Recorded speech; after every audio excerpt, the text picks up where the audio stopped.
Eh, aku ada baca something lah kat internet ni. Dia kata kan, orang tu dulu selalu pesan kalau ada orang panggil kau waktu tengah malam, jawab je. Tapi jangan pusing.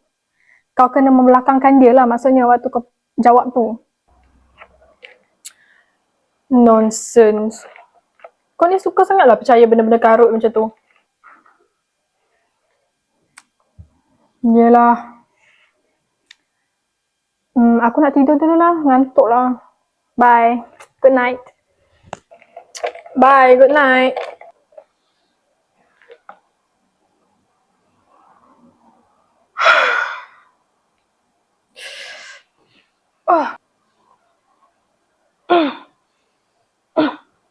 Nak tidur dah ke Madia? Orang dulu selalu pesan kalau ada orang panggil kau waktu tengah malam, jawab je. Tapi jangan pusing. Nak tidur dah. Kenapa?